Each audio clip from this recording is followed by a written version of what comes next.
Live from the Dolby Theater at Hollywood and Highland, it's the Oscars. Ladies and gentlemen, please welcome your host, Jonathan Paula. Thank you. Thank you. Thank you very much. And welcome to the 87th Annual Academy Awards. Unfortunately, we're already running over on time, so let's get right to our final category of the evening, Best Picture. And the nominees are American Propaganda, Birdman, or the unexpectedly long subtitle no one bothers to read, 12-year runtime, The Changing Aspect Ratio Hotel, Gay Sherlock Builds a Computer, Roots, The Next Generation, The Theory of Talking Wheelchairs, and 90-minute drum solo. And the Oscar goes to... This is Movie Night!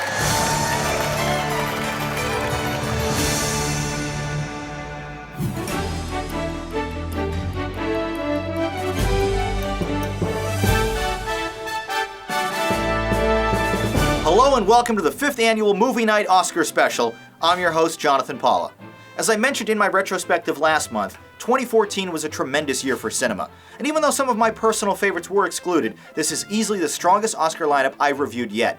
In total, the Academy of Motion Picture Arts and Sciences nominated 8 movies for Best Picture, and tonight we'll be examining each and every one of them. Later, I'll share my predictions for which ones I think will win during the 87th Annual Academy Awards that are live this Sunday night on ABC. This is the biggest and most ambitious video I produce every year, so if you enjoy tonight's show, please like the video, add it to your favorites, or share it on social media. It really makes a difference in gaining traffic, and I appreciate the help. But let's begin the reviews. In alphabetical order, we start with American Sniper. Following its shameless limited release in late December of 2014, just to qualify for awards season, this Clint Eastwood biographical war drama became a phenomenal box office success, earning some $400 million against its $58 million budget.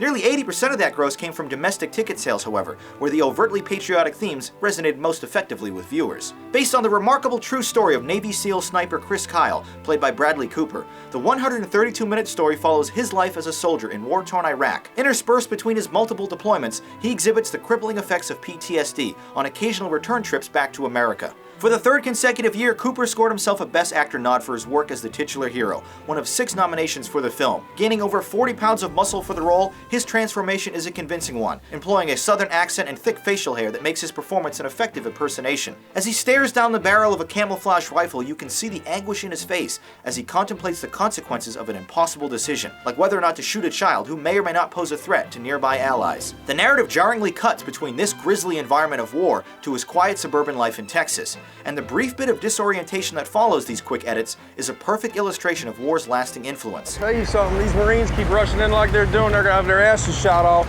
Oh, they're Marines. They don't get the training we do. Half these guys were civilians 6 months ago. Well, let's coach him up. I'll show them how team guys do it. I'll lead the unit on the street. No, we can't do that. We need you on Overwatch. Come on, if I'm on the street, Mark, I can house to house is the deadliest job here, man. You got some sort of savior complex? I just want to get the bad guys, but if I can't see them, I can't shoot them. Look, all these guys, they know your name. They feel invincible with you up there. They're not. They are if they think they are. Playing the supportive but impatient wife is Sienna Miller, who exhibits a fantastic range of feelings. She strongly voices her disapproval at her husband's decision to redeploy by coldly reminding, "If you think that this war isn't changing you, you're wrong. You can only circle the flames so long." The action-packed skirmishes, meanwhile, are harrowing and thrilling, including a furious takeover of an Iraqi restaurant filled with insurgents. But the sequence is difficult to follow, as the fast and messy style makes it impossible to tell what's going on or who's actually in danger. Eastwood's direction brings us into the action with eye-level handheld shots, but remains fixed and steady during the more dramatic moments, all shot with drab colors in the anamorphic frame. His treatment of the R-rated script, however, based on the book American Sniper, the autobiography of the most lethal sniper in U.S. military history, is particularly heavy-handed. Not only does the story seem to glorify war and the skill of shooting a man in the back, it does so at the expense of the Iraqi people, who are broadly characterized as nothing but dirty, violent terrorists. There's no nuance here, no moral qualms about the impact of their mission. The decade-long war on terror and all of its complexities are reduced to basic propaganda. Interestingly, there is no music by credit for this picture, which forgoes the use of a traditional score with a muffled and loud surround experience. After its long-winded and unflinching look at the horrors of war, American Sniper cops out at the last minute with an extremely convenient and cowardly ending. Military families will undoubtedly adore this picture, which showcases America's best and bravest as exactly that. But the movie is not nearly as complex or important as it pretends to be. Worth seeing at least once, American Sniper is a shallow and repetitive examination of war, delivered with imposing artistry. Now it's your turn to weigh in on this polarizing film.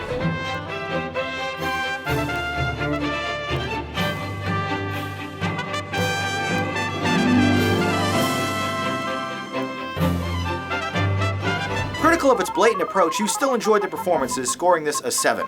Given its reputation and the legacy attached to Kyle, this picture did its job, but it was a bit of a disappointment. I only thought it was good.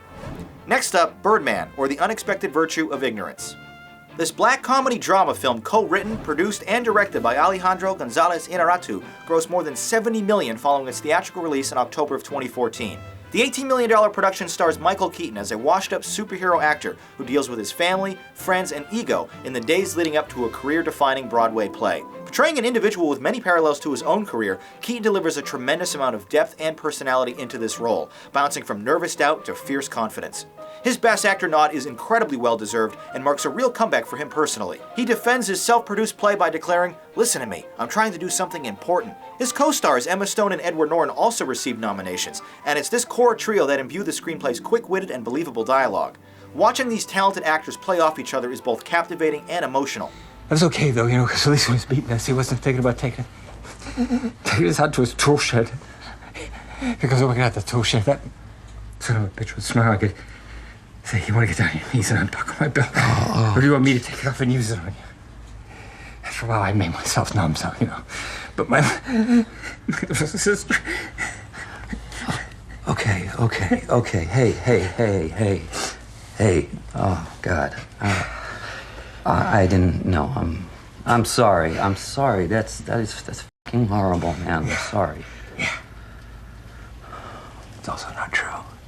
See, I can pretend to. Oh! The R-rated script is a work of art that actors only dream of one day performing. Each player is given the opportunity to sink their teeth into contentious banter and verbose monologues. When Norton sports a surprise erection during a rehearsal performance, Keaton does his best to stick to the script, but it's these moments of improvisation in the play within a play that are so memorable. Later, when Keaton locks himself out of the theater wearing only his underwear, he must march through Times Square completely humiliated just to hit his cue back in the theater. This amusing scene sets the stage for an even more powerful climax, but where this picture goes in the fascinating third act is best left unspoiled. Birdman is, impressively, filmed via one incredible camera move that lasts for most of the 119-minute runtime. There are obviously edits hidden throughout, but this illusion of a single, unbroken Steadicam shot that effortlessly glides from one setup to the next is mesmerizing to watch unfold. Not since Alfred Hitchcock's Rope have I seen something so brazenly ambitious. The conventions of the mechanism are also used to momentarily disorient the viewer, as the narrative jumps forward in time, even though the physical camera hasn't. After I got over the initial wonder of how are they even doing this, the technique became unobtrusive, allowing me to focus on the magnificent performances of the cast, who all revel in the opportunity to shout lines at each other in these drawn-out two-shots. The infrequently used score from Antonio Sanchez relies solely on loud drum beats that signal a rise in tension. With 9 nominations, including Best Picture, Directing, Screenplay, and Cinematography, this is one Oscar contender everyone ought to see at least once. Birdman, or The Unexpected Virtue of Ignorance, has sharp writing, career-defining performances, and an enthralling visual style. Here now are a few of your reviews.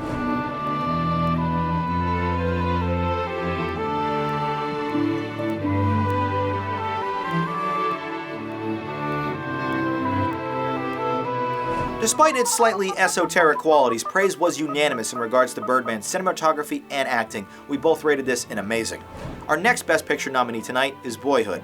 Following a strong showing at Sundance, this extremely ambitious project from director Richard Linklater was released theatrically on July 11, 2014.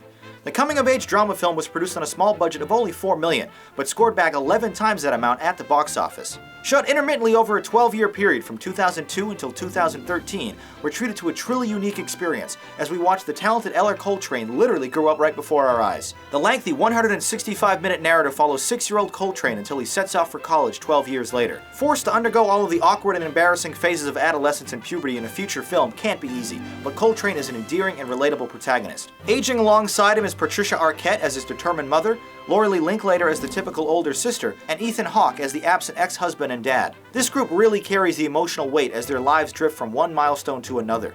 Supporting actors rarely get a proper introduction or goodbye. They merely exist as players in the stories of our lives for a few scenes, never to be heard from again. Thanks to its interesting production calendar, a large majority of the R-rated script evolved as they filmed, resulting in an organic, if incohesive, narrative.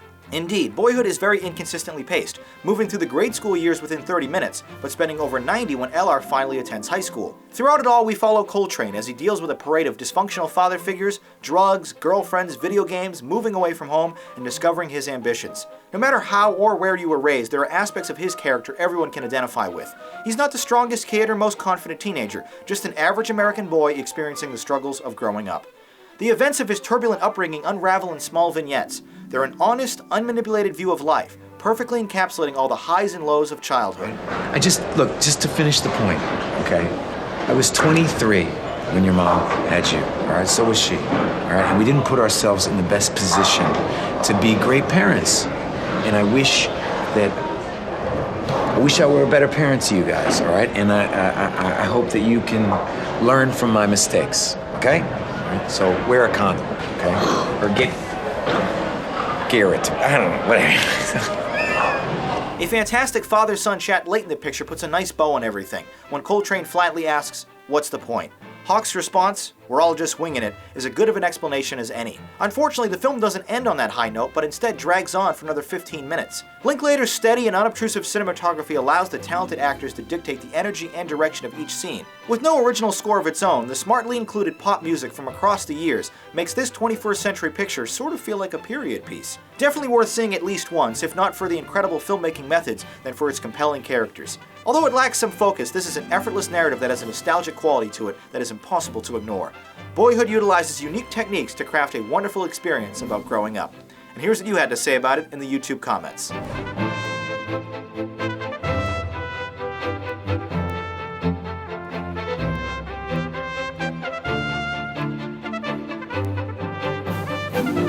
Overwhelmingly positive comments on this one, with you calling it memorable, brilliant, and groundbreaking. We both scored it a 9 out of 10. Next up tonight, the Grand Budapest Hotel. This quirky comedy from director Wes Anderson was released worldwide on March 7, 2014. Wait, a Best Picture nominee that was released in the spring? And with a year-high total of 9 nominations? Is such a thing even possible? The $30 million picture also did very well financially, taking home $175 million in ticket sales, making it Anderson's most successful picture yet. The 100-minute story follows the misadventures of a legendary concierge at a prestigious hotel alongside his trusted lobby boy. The R-rated plot has dozens of twists, turns, and surprises, involving murder, conspiracy, prison breaks, art theft, and surviving both world wars. Ralph Fiennes leads the massive and hugely talented supporting cast, which includes Deep Breath, F. Murray Abraham, Matthew Almeric, Bob Balaban, Adrian Brody, Willem Dafoe, Jeff Goldblum, Harvey Keitel, Jude Law, Bill Murray, Edward Norton, Jason Schwartzman, Lea Seydoux, Tilda Swinton, Tom Wilkinson, Owen Wilson, and Tony Revolori. They're all fantastic, but it's Fiennes who turns in the most surprising performance, exhibiting comedic timing and playfulness we've never seen before. Hard to believe this is the same guy who played a hard-ass Nazi in Schindler's List 20 years ago. In exchange for your help, your loyalty, and your services as my personal valet, I pledge to you 1.5% of the net sales price. 1.5. Plus room and board. Could we make it 10? 10? Are you joking? That's more than I'd pay an actual dealer. And you wouldn't know chiaroscuro from chicken giblets. No, 1.5 is correct, but I tell you what, if I die first, and I most certainly will, you will be my sole heir. There's not much in the kitty except a set of ivory-backed hairbrushes and my library of romantic poetry, but when the time comes, these will be yours, along with whatever we haven't already spent on whores and whiskey. This is our sacred bond. I'll draw it up right now. Anderson's direction is, as always, vibrant and unique, adopting different aspect ratios to delineate 3 parallel narratives. He also makes ample use of lockdown wide shots that make quick 90-degree pans around the decorative and colorful sets. The quick-witted dialogue is peppered with vulgar language and lots of deadpan punchlines. Making great use of the titular hotel's large, ornate lobby, a scene where Fiennes suddenly decides to flee from inquisitive police is followed by a brilliant beat before the pursuit begins. The entire script is filled with these fun little moments, with the picture bookended by Wilkinson providing some introductory narration, remarking, "The incidents that follow were described to me exactly as I present them here, and in a wholly unexpected way." The light and whimsical score from Alexander Desplat is a perfect fit for the zany, somewhat unbelievable events that unfold on screen, even incorporating a rare Russian string instrument during the tense ski slope sequence. I often use the word formulaic as a criticism of modern cinema, but perhaps the highest compliment I can give this picture is how truly original and unformulaic everything feels. Repeat viewings are almost required to catch all of the many intricacies and cross-references in a story that flies by too fast to really soak it all in. The Grand Budapest Hotel is a goofy time with layers of personality, and here's what you had to say about it in the YouTube comments.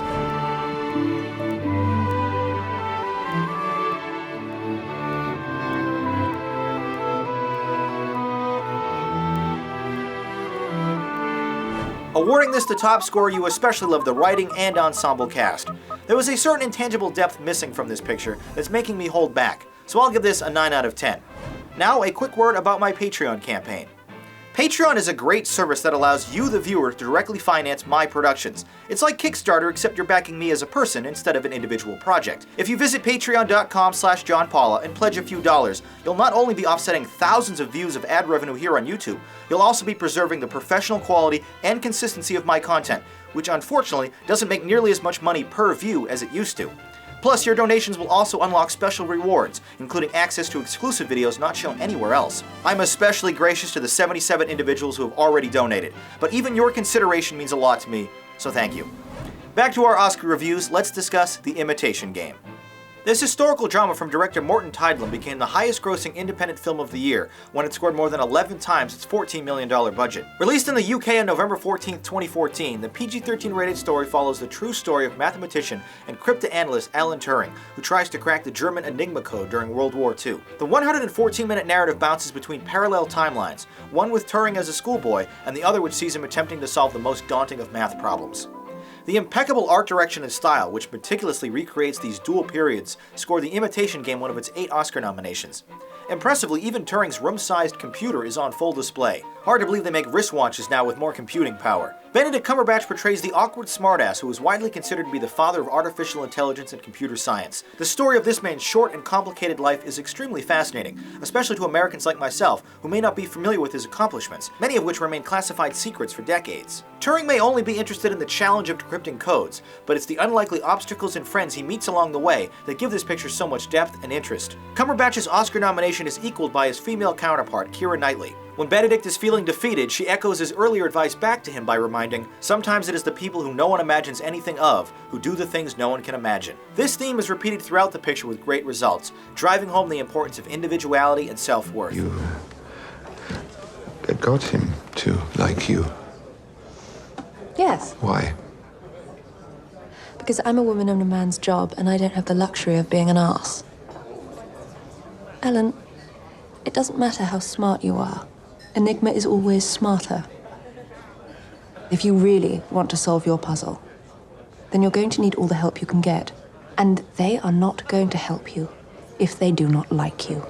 With many Oscar-recognized roles, there comes a point in the performance that you can single out as the zenith of an actor's ability, and a defensive monologue delivered late by Knightley is such a scene. The beautiful Brit transcends the dialogue in a powerful way here. The adapted screenplay also offers us brief glimpses of the actual war itself, to ensure we don't forget what's really at stake here. Developing just below the surface throughout, the issue of Turing's homosexuality takes center stage late in the picture, as the movie pivots from a dramatic biopic to a painful reminder of England's homophobic past. While undeniably important, especially given today's changing landscape regarding LGBT culture, this shift in story feels a bit jarring. Up until the 90-minute mark, the primary focus is on code-breaking and defeating the Nazis. Slow pushes and steady close-ups fill the wide-angle frame, while Alexander Desplat's piano-laden score provides an airy backdrop to the more tense moments. Although the slower-paced story may not be the type of picture you ever rewatch, The Imitation Game is a thoughtful and personal account of an inspirational hero. And here's what you had to say about it in the YouTube comments.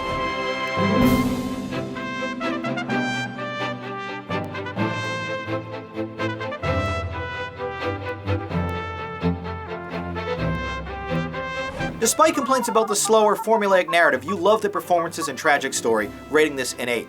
I was definitely moved by the scope and importance of this picture, which made me completely respect and admire a man I knew little of before watching. I thought it was awesome. Speaking of inspiring figures from history, let's discuss Selma.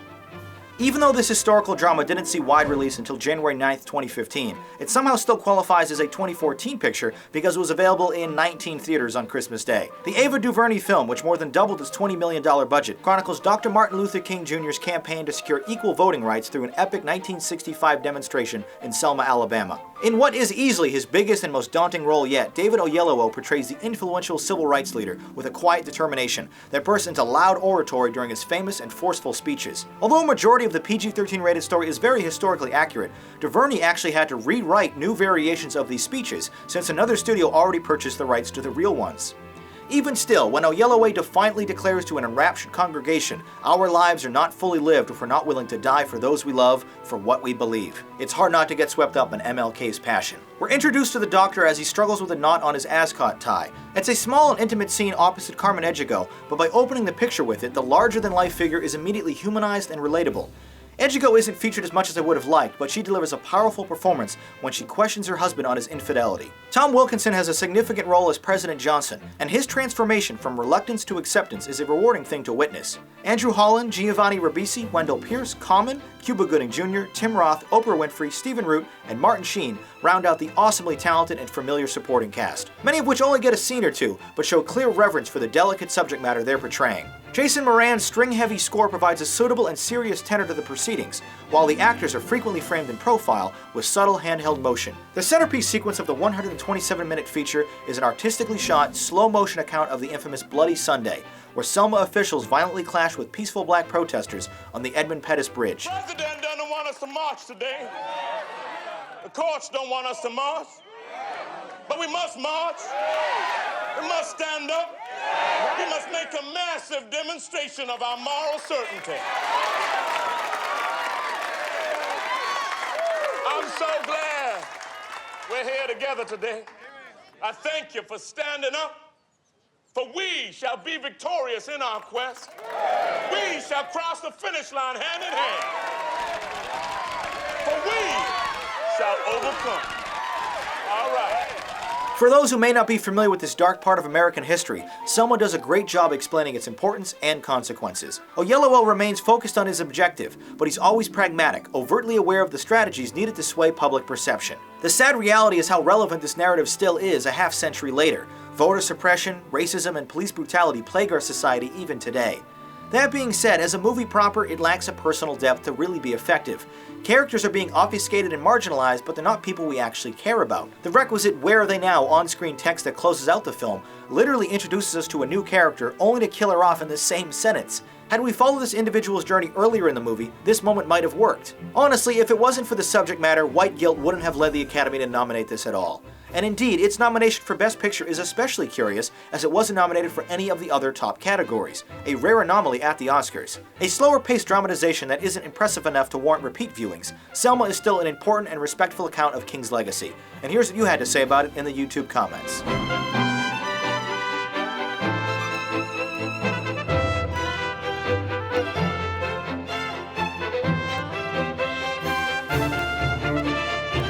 You applauded the direction and cast, rating this a great. I was a bit more critical of Selma. My score is a 7. Next review tonight, The Theory of Everything. This biographical romantic drama film by director James Marsh managed to make about $100 million at the box office after premiering at the Toronto International Film Festival in September of 2014. The $15 million story chronicles the turbulent adult life of world-renowned physicist Stephen Hawking, alongside his wife. The 123-minute film was adapted from Jane Hawking's memoir, Traveling to Infinity, My Life with Stephen, and indeed focuses more on their relationship as a couple and less on his groundbreaking work in astrophysics. Eddie Redmayne provides a show-stopping performance as the eager Cambridge student who is diagnosed with motor neuron disease, which eventually robs him of his ability to speak, eat, and walk. The range of emotions exhibited by Redmayne is incredible and honest, especially during the later half when he emotes with his entire body rather than his voice. He was so convincing, in fact, that his real-life counterpart reportedly admitted to thinking he was watching himself at certain points. It's more than just a spot-on impersonation, though. Redmayne imbues the role with real heart, bringing the audience along for an emotional experience. Felicity Jones is equally remarkable as the steadfast and patient wife, who endures more pain and hardship than anyone could have asked. She is cautioned early by a concerned family member who says, "This will not be a fight. This is going to be a very heavy defeat."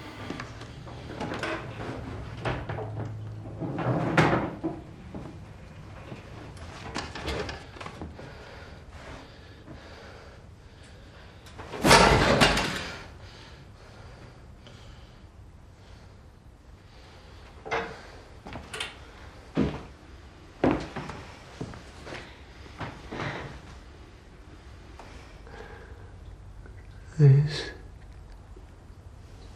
is temporary. Of course. As with any biopic, the narrative sort of meanders from one disconnected milestone to the next, with numerous supporting players popping in and out as required. This is really Eddie and Felicity's movie though. Their passion and chemistry is the undeniable glue that holds this otherwise predictable story together. An early scene where Redmayne compares a brightly lit dance floor to the ultraviolet hues of the cosmos is effective at showcasing their intelligent yet playful dynamic. When the disease finally does take hold and the familiar computerized voice is heard, it is actually Hawking himself that provided the sound. Marsh's cinematic style punctuates conventional scenes with somewhat ethereal moments that contain a sort of dreamlike quality about them, all while Johan Johannesson's uplifting piano and string-heavy score swells in the background. The PG-13 rated film doesn't really make any mistakes, but it never does anything to set itself apart from any other biopic. The theory of everything may be familiar and depressing, but it's also an inspiring romance about an influential figure. Here's what you had to say about it in the YouTube comments.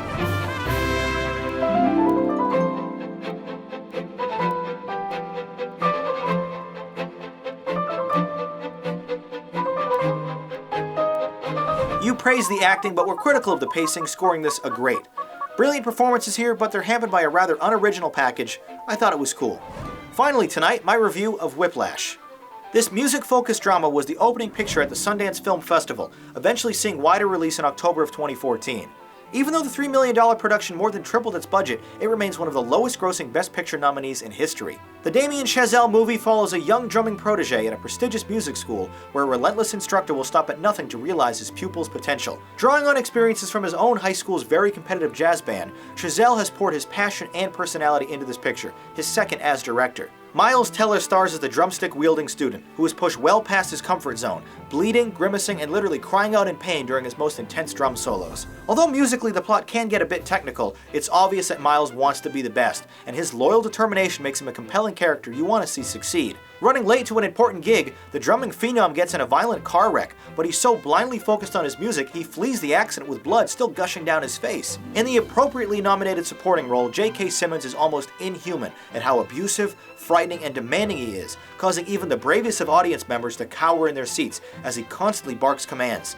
Look, I can use Ryan's sticks. Neiman, you lost the fucking part. No, I didn't. Look, you can't fucking do this to me. Can't? Yeah. When did you become a fucking expert on what I can or cannot do, you fucking weepy willow shit sack? I earned that part. You never earned anything. God, you are a self-righteous prick. Am I wrong? Yeah, no, I'm in studio band because I'm the Hey, best why don't player. you just back off? You know, f off, Johnny Utah. Turn my pages, bitch. Hey, I can cut you any fucking time I want. You would have cut me by now. Try me, you fucking weasel. His performance is easily my favorite of all 20 acting nominees this year, a transformative portrayal of a man unhinged by reasonable behavior. He's so consumed with perfection he seems oblivious to the pain and torment he inflicts on Teller, which includes throwing heavy drum equipment at his head. Remarking on his tireless tough love approach, Simmons says, "There are no two words in the English language more harmful than good job." But how far is too far? How much is too much? These are the central questions behind Whiplash, and indeed the only real depth the picture has. The non-stop script is laced with R-rated dialogue, but none of it is spent developing the backgrounds or motivations behind these characters. Besides Teller and Simmons, there's barely any other characters at all. A subplot involving a girlfriend goes absolutely nowhere and is a total waste of screen time. But Tom Cross's Oscar-nominated edit of the 106-minute picture is a frantic match for the equally impressive sound mix, a pitch-perfect barrage of sound exploding out of the screen with every hard cut and cymbal smash. A mix of extreme close-ups, detailed inserts, and OTS shots make the picture's blistering 13-minute drum solo finale an absolute tour de force of filmmaking. A must-see for all fans of music and carefully constructed cinema, Whiplash is a furious experience of sight and sound that is tremendously captivating. Now, here are some of your thoughts.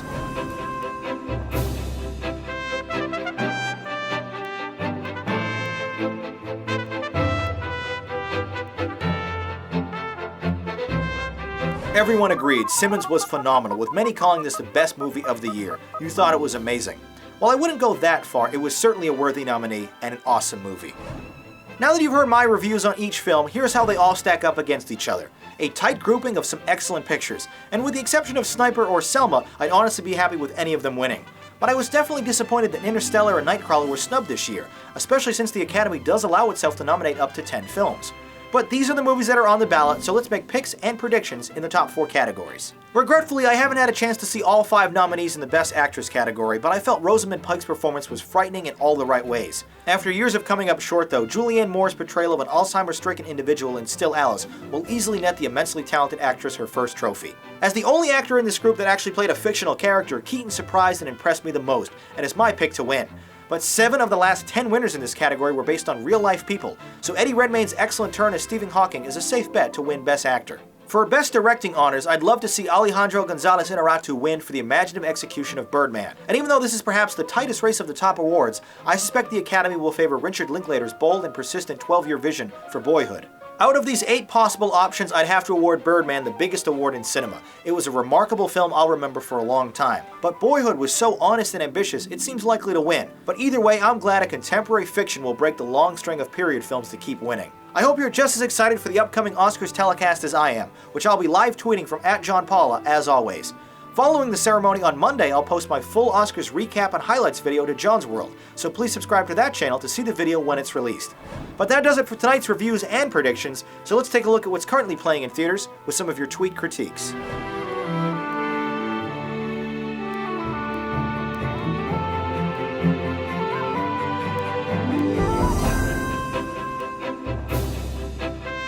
If you see a new movie in theaters, tweet your review with the JPMN hashtag.